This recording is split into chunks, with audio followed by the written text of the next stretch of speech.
Hey guys, welcome back to my channel. I hope you're all doing well. Today's video is going to be a desk organization and declutter video. I haven't done one of these videos in a really long time, like probably over a year, so it's well overdue, and I'm really excited to share with you guys how I went about cleaning and organizing my desk space, or my home office space, if you will.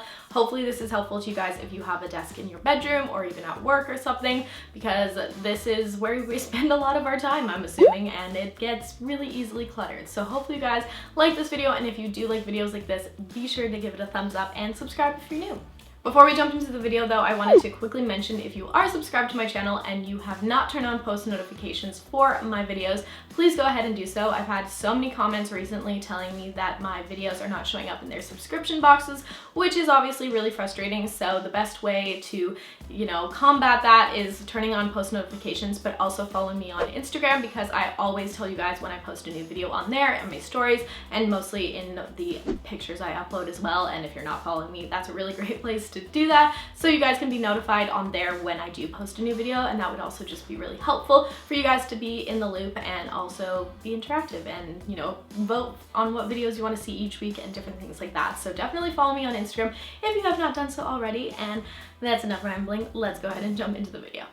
Before we get into the cleaning montages and all that fun stuff, I wanted to show you guys a really detailed before, because it's embarrassing and atrocious, but that's the reality. And when you have huge desk drawers like myself, they tend to get overflowed and cluttered and just like basically two huge junk drawers. And I haven't touched these drawers in probably a year and a half, and I honestly never open them because I know that they're full and I just need to clean them. So that was what the before looks like. Let's turn this into a really good after, because oh my goodness, this is bad. To start off, I thought I would actually talk to you guys about my desk. It is from IKEA. I can't remember the name, but I will link it down below in case you're interested. I work from home, as you guys know, so having a big workspace like this is really important to me. And I also really love having my desk right in front of the window. This is kind of like a requirement for me. I always like to sit by a window, and I did in my last apartment too. I just find that when I'm spending hours and hours editing, I definitely love being able to look out and people watch and see what's going on. So that's just a personal preference, but I love having my desk by the window. And as you guys can see, there are two computers on my desk, and I say my desk because it is technically my desk, but Cody actually built his own computer, which is super impressive, something I probably could never do. And our apartment is far too small for him to have his own little workspace, so he is occupying a small corner of mine, and that's totally okay because he helps me so much. So my computer is on the right and his is on the left. Eventually we will probably just use one, but for right now we have two, and that's totally fine. So the first thing I like to do, as you can see, is completely clear off my desk and wipe it down. I don't know when the last time I did this was. Like, I do it often, but not where I fully move my computers and stuff like that. So that's step number one, because we want to also clean as well as organize, because that's just like, they go hand in hand, And then I'm going to be decluttering my drawers. So I like to take absolutely every single thing out of my drawer. One, because I need to actually clean the physical drawer, but two, this way I can see all the things that I have, what can go back in the drawer, and what can be found or tossed or, placed elsewhere that doesn't need to be in the drawer. So taking everything out also gives you a little bit of a reality check in how much stuff you have, and I have too much in here, obviously. When it comes to actually cleaning my drawers and different things like that, I like to use my regular all-purpose cleaner from Method that you guys know I love. It's grapefruit, it smells so good, but I also like to go in with some disinfectant wipes as well and clean the outside, because that is where my hands go, because there's no handles on this drawer, and so we want to make sure everything's clean.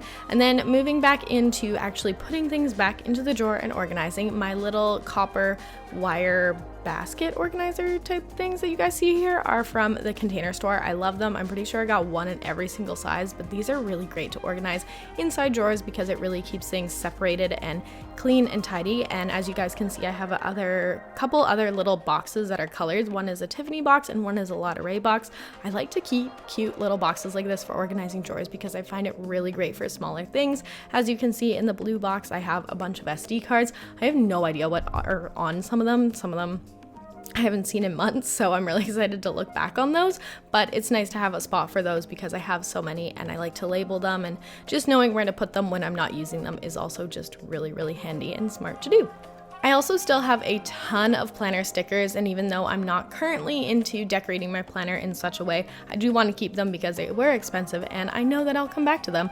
I also had a ton of washi tape just like being all messed up in here, and it was taking up so much space that could be used for other things, so I just kept a selection of washi tape, as you guys see at the bottom of the planner stickers section, and then I'm going to be putting the rest in my kind of DIY and craft section that I have in my studio room. When it comes to organizing these drawers, for me in particular, I just want to have some sort of category for things and just a spot. They don't necessarily have to be perfect because they are still in a drawer and they're not going to be seen, and that's why they are in a drawer, is because it's not going to be super pretty and pristine, but it's going to be functional and make sense for me and the way I like to use my desk. So I have a section in there that you guys saw for pens, and then also a section for adhesives and whiteout, different things like that, and my SD cards, as I mentioned. And then moving on to the other desk drawer that you guys see here, this one did not have any rhyme or reason. Like, this was purely a junk drawer and did not make sense. So I'm cleaning everything out, giving it a little bit of a wipe, and then I'm kind of replacing things and just making it a lot more tidy, even if it isn't necessarily that much more organized. So I have a section with notebooks and coloring books, and honestly, it is so snowy and gross outside that I really want to color. After seeing that I have coloring books, like, that sounds really fun to me, so I might do that. But that's one section. I also have my planner pads, which you guys know I absolutely love. I love planner pads more than life itself, and I tend to have a lot of them, and I always forget which ones I do have, but I use them so often, so I wanted to make sure those had a spot so I can actually see them and use them. I did actually end up having a spot in the second drawer for my washi tape and planner stickers, which is great because they are less used, so that way they're kind of out of the way, and that made a spot for my day designer in my front desk drawer, and that is really good. I mean, it's super cute. I don't mind keeping it out on my desk at night, but it is nice to have a spot for it to tuck it away and to keep my desk super clean and minimal, because that is how I like to work best, and it just is nicer to have a minimal desk instead of having too much clutter on it. So that is the complete desk drawers. I think they went really well. I got rid of a lot of stuff. I recycled a bunch, and I also just put the things that didn't need to be in these drawers in other spots, like my GoPro and a bunch of washi tape and extra pens and stuff. They were just taking up so much space that really didn't need to. So that was really great, and I'm really happy with how this turned out because there is quite a bit more space now. And then of course I'm just giving everything a second wipe to make sure everything is really clean before I go ahead and put on my few decor pieces. As you guys can see, I have like some flowers, my desk lamp, a coaster, a little jewelry box that I got from Home Goods. I love it so much. I keep like Polaroids and stuff and random keepsake stuff in here, but it's really cute for the desk. And then I have my organized drawers, which is really great, and a cute mouse pad. Again, just super minimal, but also colorful because that's who I am as a person. Let me know in a comment down below what your desk space or workspace currently looks like. Do you guys mostly work from your bed, or do you have a desk space? What color is it? Are you in a dorm room? Let me know what your situation is down below because I'm very curious of what you guys are working with, and also that gives me inspiration for future organization videos. So I hope you guys enjoyed this one, and I will see you in my next one. Have a great day.